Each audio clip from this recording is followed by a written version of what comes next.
Brought to you by Palvi Agrico.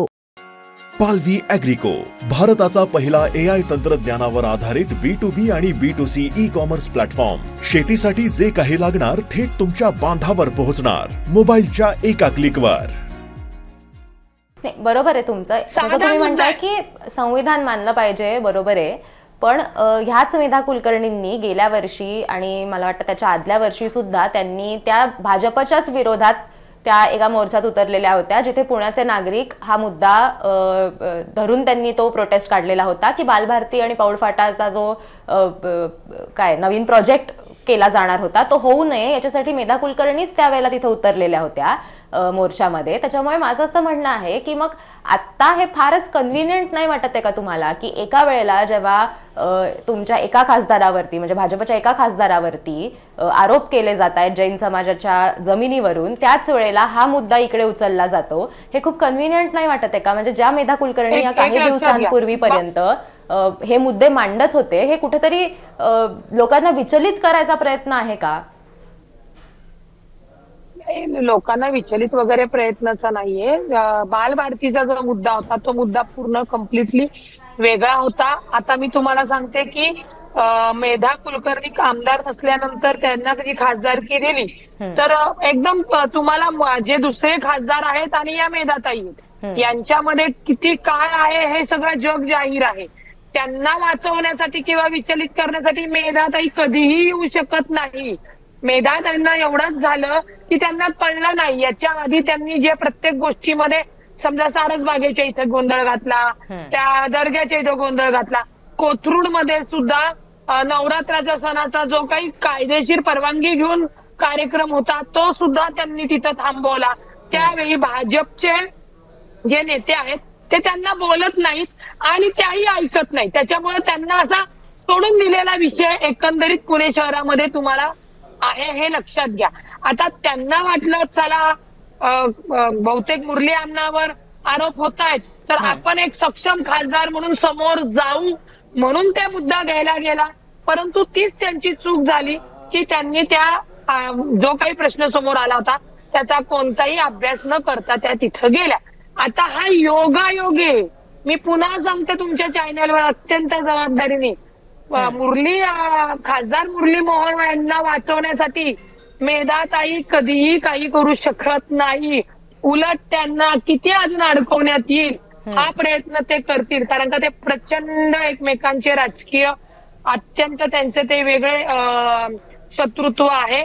परंतु ते असताना सुद्धा मेधाताईंचा हा योगायोग आहे की मुरली मोहोळ यांच्यापेक्षा मी किती सक्षम खासदार आहे हे बहुतेक दाखवायला गेले असतील. पण त्यांचा तो मुद्दा चुकीचा झाला आणि तो त्यांच्याच अंगलट पुराव्यानिशी आला.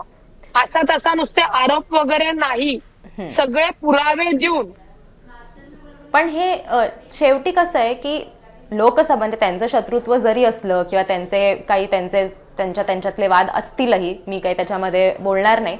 पण लोकसभेला आपण बघितलं की त्या त्यांच्या प्रचारासाठी आल्या किंवा अभिनंदन त्यांनी एकमेकांचं केलं वगैरे वगैरे. त्याच्यामुळे दाखवताना तरी ते एकमेकांची चांगले आहेत असं ते दाखवत असले तरी या वेळेला भाजपनं हा हिंदुत्वाचा मुद्दा धरून पुन्हा एकदा एखाद्या अशा धार्मिक गोष्टीमध्ये किंवा धार्मिक मुद्दा लावून धरणं आणि अशा प्रकारे तिथे जाऊन काय गोमूत्र शिंपडणं किंवा शेणाने ती जमीन सारवणं वगैरे हे सगळं, याच्यामुळे जैन जमिनीचा जो मुद्दा होता त्याच्याकडे तर कम्प्लिटली दुर्लक्ष झालंच ना. त्याच्यावरती आता कोणच बोलत नाहीये.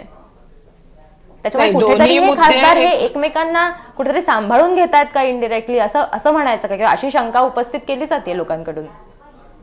दोन्ही मुद्दे समोर आले. पहिला मुद्दा मोहोळांचा आला आणि अचानकपणे हा मुद्दा आला, हा जो आला कारण का ती जैन समाजाच्या जमिनीचा विषय होता आणि हा समस्त हिंदू मुस्लिम बांधवांच्या सलोख्याचा आणि या सलोख्याचा विषय होता.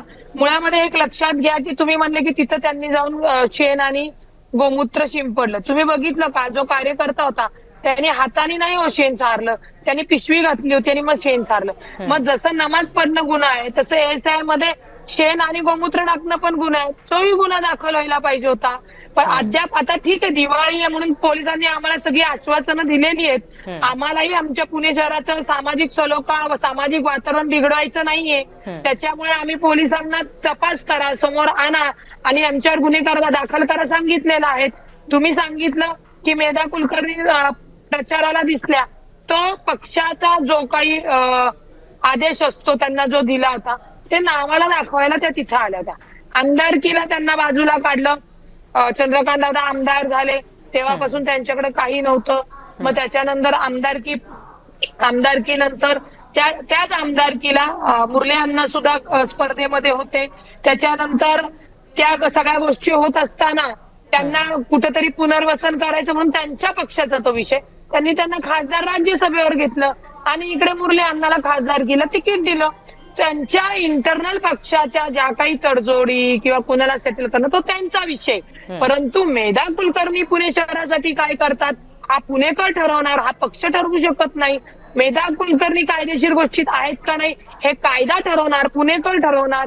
मुरली अण्णा निवडून आल्यानंतर आता जे काही त्यांच्यावर आरोप होत आहेत ते त्यांच्या पद्धतीने त्यांनी ते सिद्ध करावं की बाबा ते किती खोटे आहेत तर नाहीयेत, त्याला कायदेशीर पुरावा काय आहे.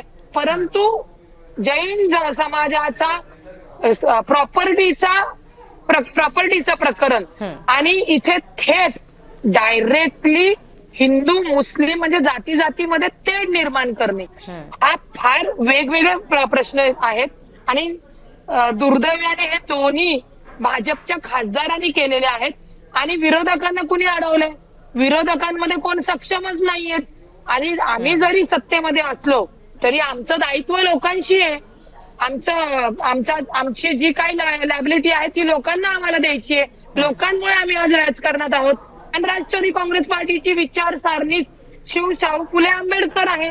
त्याच्यामुळे आम्हाला जर आयती संधी मेधा कुलकर्णींनी दिली तर आम्ही असं म्हणणार आहे का नाही मेधाताई ना आमच्या सत्तेमध्ये आम्ही त्यांना सोडतो. म्हणजे हे असं झालं की सत्तेत राहून खून करायचा आणि कोर्टाला म्हणायचं आम्ही सत्तेत आहोत आम्हाला निर्दोष सोडा. नाही होऊ शकत या जगामध्ये या गोष्टी, या कळल्या पाहिजेत आणि ह्या थेट बोलणं गरजेचं आहे. हे न बोलल्यामुळे सोशल मीडियावर पण तुम्ही बघा एक वेगळाच चुकीचा ट्रेंड चालवला जातो. सोशल मीडिया म्हणजे मेहरबान कोर्ट नाहीये, काही बोललं जातं, काही खोट्या बातम्या पेरल्या जातात तर तेवढ्या पुरती असतात. शेवटी कायद्यावर राज्य चालणार, संविधानच चालणार. कितीही फेक नेरेटिव्ह केले तर ते तातडीने ज्या पद्धतीने तुम्ही सोशलवरनं फेक नेरेटिव्ह पसरवता त्याच सोशलवरनं त्या फेकचा दूध का दुधावर पाणी का पाणी होतं.